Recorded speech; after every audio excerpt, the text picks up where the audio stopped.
Hey everyone, welcome back to another episode of Overrated. Today we're going to be reviewing Xenoblade Chronicles X, which is a game I've completely fallen in love with recently, and I wanted to talk about why I love it so much, so I'm going to. It's not a game for everybody, of course, different strokes for different folks and all that, but people need to start stroking differently if they don't like Xenoblade X, because it's awesome. The game has an 84 on Metacritic. Like we always do, we're going to rate the story, the characters, the music, the visuals, and the gameplay from the worst to the best, and then give our own overall rating at the end. Here we go.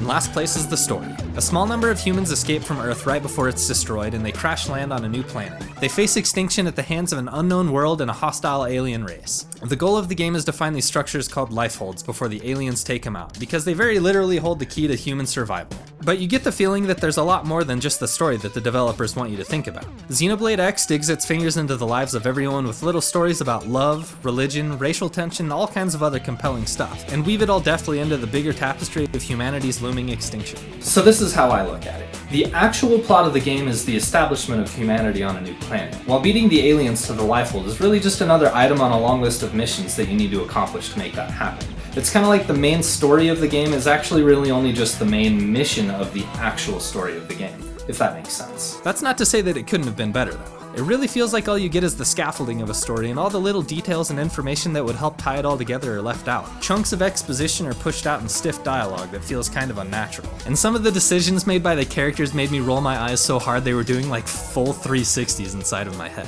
The cutscenes are awkwardly paced and a little lazily delivered too. I seriously wanted to headbutt myself in the face after seeing that stupid scene of Lin joking about serving Tatsu for dinner. Like, the same exact scene happens 8,000 times. At least that's what it felt like to me, but even after just the second one, I was weeping tears of pure frustration at how such a terrible running joke could find new life in every single freaking cutscene of the game. Oh, please. Stop! Anyways, the story just barely gets 15.5 points out of 20. The game doesn't tell a groundbreaking story by any means, but it's pretty fun to follow. The main story is a little weak, but the real, actual main story of finding new life on a new planet is a lot more interesting. In fourth place are the characters. You might be interested to learn that the X in Xenoblade Chronicles X actually stands for customization.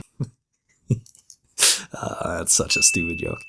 It starts right away as you're taken to a create a character screen to make your own character. A scripted main character maybe would have made for a more engaging main story, but a silent avatar has its own benefits too. For one thing, it makes it easier to feel like you're customizing the adventure to your own liking and doing things because that's what you feel like you want to be doing, and not just because the characters or the narrative asks it of you. What's really cool is that every citizen in New Los Angeles is assigned an important role to help restart the human race, so it feels more like a team effort than just having a single hero take care of everything for everyone else. Seeing the people of the city overcome differences, work together, and put their lives on the line for each other, and just being generally useful is pretty nice. The biggest complaint that I have is that there are really only a small handful of memorable personalities in the main cast. I feel like I've seen a lot of them before, and they honestly just feel a little bland. One exception to this, of course, is Tatsu, the little nop-on whose jokes make me need to go lay down and count to 10. Oddly enough though, I found myself liking the secondary tier of characters much more than the main ones. Their affinity missions were a lot more fun to take on because I genuinely enjoyed learning more about them and why they are the way they are. The villains, on the other hand, are almost entirely forgettable. I honestly can't really think of anything to say about them.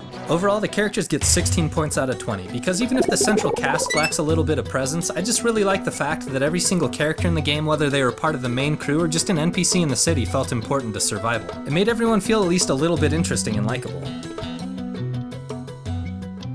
Third place goes to music. I have to say that I'm actually really impressed with the game's soundtrack. The different regions on Mira each have their own amazing theme, like these huge majestic numbers that just pull you in. They blend the trepidation you'd probably feel about going out into a new world and the excitement of adventure perfectly. Maybe it comes down to personal taste in music, but I found myself enjoying almost every single track. I will admit though that there are times when you'll be listening to the same couple of tracks over and over and over again, and it'll start to drive you crazy. If you're like me though, you'll just surrender yourself to them and embrace them as the soundtrack to the next 100 hours of your life. I'm walking this really fine line between hating every single thing about life because of them and actually kind of liking them because of some weird, twisted kind of musical Stockholm syndrome. I'm talking, of course, about the music that plays while you're running around New Los Angeles. Both songs are over the top and almost like a parody of their own genre, but in all honesty, I don't really seem to hate them as much as everyone else seems to. There's some super funky bass lines going on, and I'm always okay with that.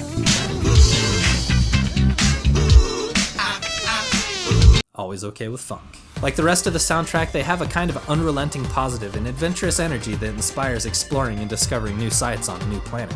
There's also this weird issue of the music being so loud during cutscenes that you can't hear the voice actors. For some reason it kind of made me laugh when it happened, but it is a problem, so I felt I had to say something about it. It's like, that really shouldn't have ever been a problem. How did that even happen? The soundtrack altogether really is awesome.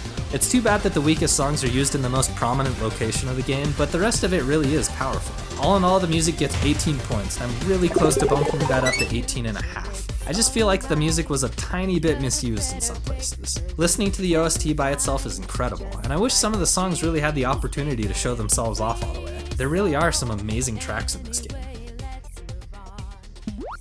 In second place is gameplay. Xenoblade X really just feels like one big fun adventure. All the missions and fights and exploring feel important because each small step you take is another step towards helping the city and its people survive. There's so much to do that it's pretty much impossible to cover it all in depth, so I'm just gonna throw out a blanket statement. You can customize, optimize, and learn more about everything. There are mechs to mess around with, investing in local companies, heart-to-heart events, super bosses, discovering scenic viewpoints, online play, frontier nav mapping, and way more. I won't get into the specifics, but I will say why it all matters. Xenoblade Chronicles X was made around the idea that no two people will have the same experience with it. It really is all about customization, so just make the game your own experience and don't worry too much about all the small stuff you're not all the way interested in. The combat's fun when you get the hang of it. It's engaging because you always have to be ready to take advantage of or trigger the different prompts that help you know what the most strategic way for a fight to play out is. Oh, and here's a pro tip. If you have an itch, scratch it with your left hand, because those freaking soul voice triggers somehow know right when your hand is farthest away from the B button and shoot past it like a million miles an hour every single time. I think the thing I hate the most about this game is the party up system. You have to run to each different character's designated spot in the city every time you want to recruit them into the group, and the city's pretty huge. And changing the time of day is a hassle too, because you have to go to time-changing stations now, and they aren't always that close by. I'd listen to the city music for the entire game if it meant I could do those things from the menu. Well, maybe not that, but I'd probably kill a man. Still, it's a ton of fun and super replayable. I feel like I have so much stuff to do that it's just never gonna end, and I hope it doesn't. The gameplay gets 18.5 points out of 20.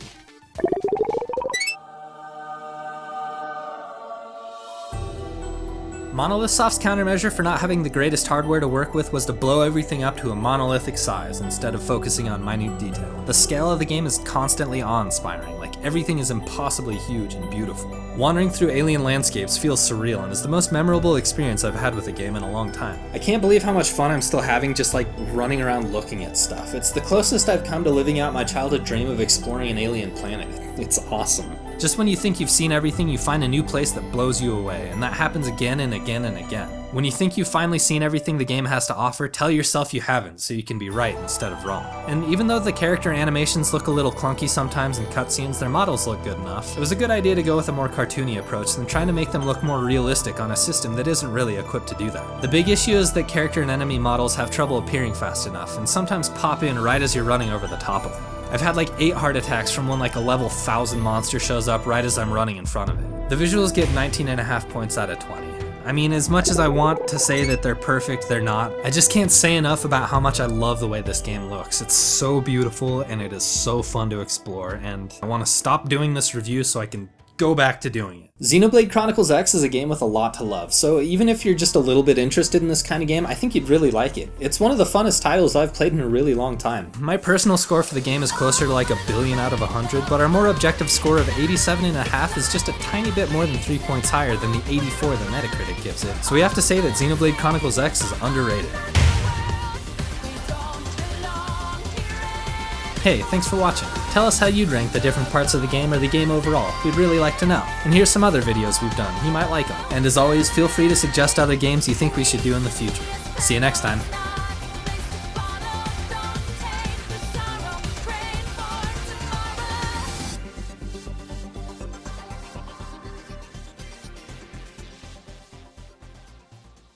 I think this is fun. Like, I would be doing this for fun even if the camera wasn't.